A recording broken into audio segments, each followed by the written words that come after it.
Assalamualaikum warahmatullahi wabarakatuh. Hari ini kita akan belajar farmakologi eksperimental ya. Pertama kali dengan saya untuk kuliah online-nya adalah farmakologi eksperimental pada sistem imun. Sebelumnya kita refresh dulu nih, apa itu sistem imun? Dulu waktu belajar di imunologi, kan belajar kalau sistem imun berdasarkan dari cara memperolehnya ada dua macam. Ada sistem imun bawaan, ada sistem imun dapatan. Kalau bawaan itu dibawa dari lahir. Jadi bayi umur satu detik itu dia punya sistem imun bawaan. Tapi ketika dia sudah dikasih vaksinasi, vaksinasi TB, hepatitis B di setengah jam kemudian dia sudah berubah. Bukan sistem imun bawaan, tapi dia berubah menjadi sistem imun dapatan. Ya, jadi dilihat dari cara perolehannya ada dua macam, sistem imun bawaan dan sistem imun dapatan. Kalau dari berjenisnya, ada sistem imun selular, ada yang humoral. Kalau selular jelas, kata dasarnya adalah sel. Jadi sistem imun yang bentuknya adalah sel. Ya, sedangkan kalau humoral itu contohnya adalah sitokin, itu adalah sistem imun humoral. Nah, kalau sistem imun berdasarkan dari spesifitasnya. Ada sistem imun spesifik, ada sistem imun non-spesifik. Kalau spesifik itu adalah antibodi, di mana antibodi dihasilkan oleh siapa? Oleh sel limfosit B atau sel limfosit T. Sedangkan sistem imun yang non-spesifik itu contohnya adalah makrofag. Nah, ini adalah sistem imun. Kenapa kalian harus tahu ini? Ingat, kalau yang disebut dengan farmakologi eksperimental, berarti kita berusaha membuat eksperimen yang menyerupai sistem imun.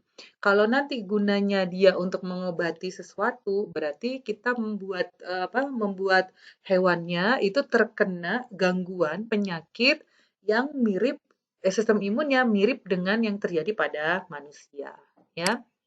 Nah, kalau misalnya nah, apa itu yang dimaksud dengan imunomodulator?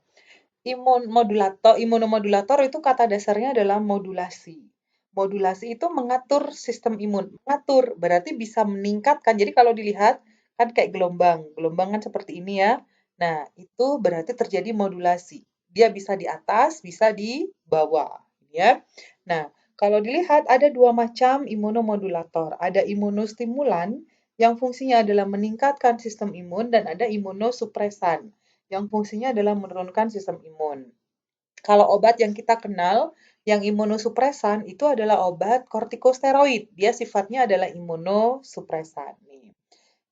Nah, yang berikutnya, nah, untuk eksperimen pada sistem imun itu dilakukan bersesuai dengan sarana dan prasarana yang dimiliki oleh laboratorium. Karena eksperimen kita menggunakan hewan. Kalau nggak hewan, in vivo juga ada in vitro. Jadi di sini ya, kalau di Unjani, eksperimen yang dapat difasilitasi itu adalah imunomodulator, antiinflamasi. Ingat, inflamasi adalah respon pertama ketika ketika terjadi sistem imun. Yang selanjutnya adalah pembentukan luka, selanjutnya adalah penyakit autoimun. Penyakit autoimun yang sudah dikerjakan adalah sistemik lupus erythematosus dan rheumatoid arthritis. Nah, ini kita lihat, di sini saya dapat jurnal, saya lapirkan. Ini adalah experimental animal model untuk imunomodulator. Jadi kalau dilihat, di sini bisa menggunakan sel lain studinya dari model untuk imunomodulatornya. Dia bisa menggunakan sel lain, bisa menggunakan hewan, atau menggunakan ikan di sini, ya. Nanti kalian lihat sendiri yang mana yang bisa dilakukan di farmasi Unjani, kebanyakan semuanya. Nah, lihat yang untuk yang menggunakan hewan. Kalau untuk menggunakan sel lain kita tidak bisa mengerjakannya di Unjani, tapi biasanya kalau dikerjakan kita kerjakan di partner yang lain. Misalnya ada yang kakak kelas kalian yang ngerjainnya adalah di Areta Medica, ya. Untuk yang dengan hewan mencit di sini murin. Nah, kita sudah menggunakan untuk yang carbon clearance, untuk delayed type hypersensitivitas kita juga sudah, efek pada total leukosit juga sudah, ya, efek pada kematian pada mencit juga sudah. Kalau untuk yang model pada ikan kita belum.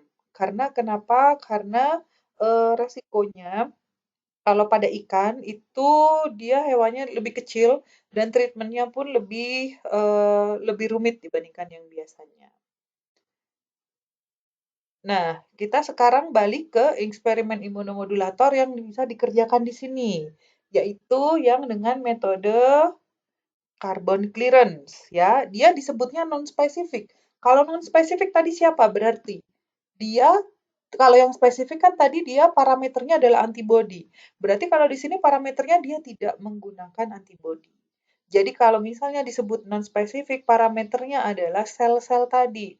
Bisa sel, bisa humoral, bisa bawaan, bisa dapatan, tetapi tidak berhubungan dengan apa namanya? Tidak berhubungan dengan antibody.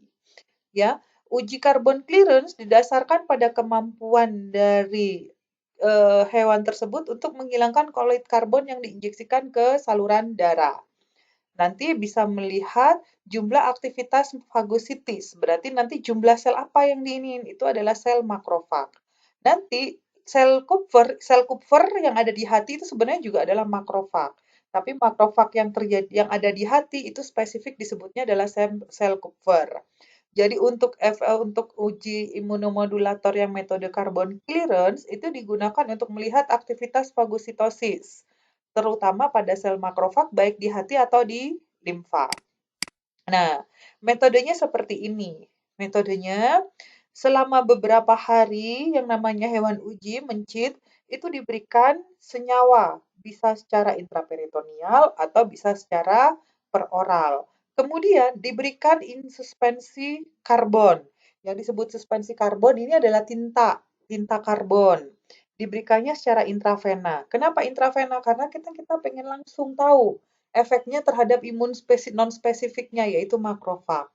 Baru setelah itu diambil darahnya pada menit ke-3, 6, 9, 12, dan 15. Terus darah sampel tadi ditambahkan dengan asam asetat, diukur menggunakan spektrofotometer pada 650 nanometer. Nanti dibuat regresinya ini.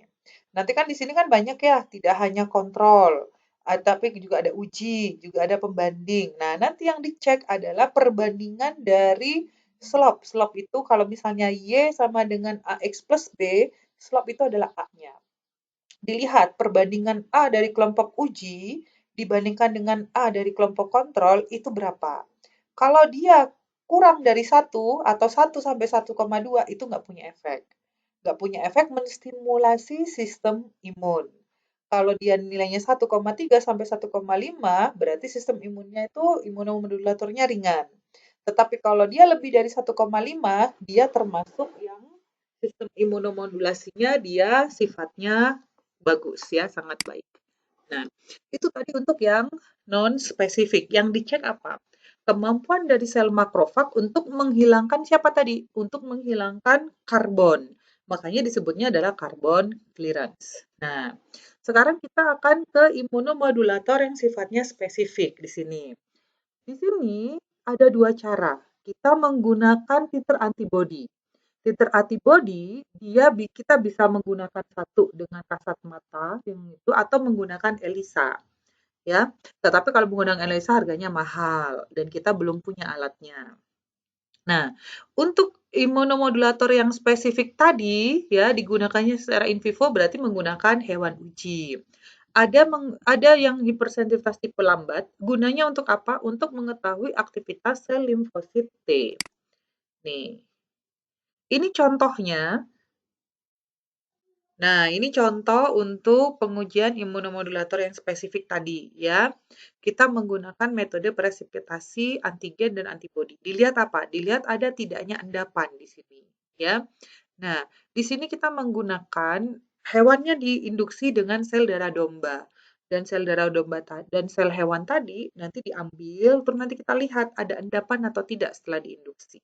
Ya, nah itu adalah eksperimen imunomodulator untuk yang metode presipitasi antigen antibodi. Jadi dilihat ada hewannya mencit, diinduksi dengan sel darah domba, kemudian beberapa dia diberikan senyawa apa, diberikan sediaan uji, setelah diberikan sediaan uji, nanti seminggu kemudian diambil lagi, apa namanya, darahnya. Nah, setelah itu dicek apakah terjadi endapan atau tidak ketika diberikan antigen sel darah domba lagi.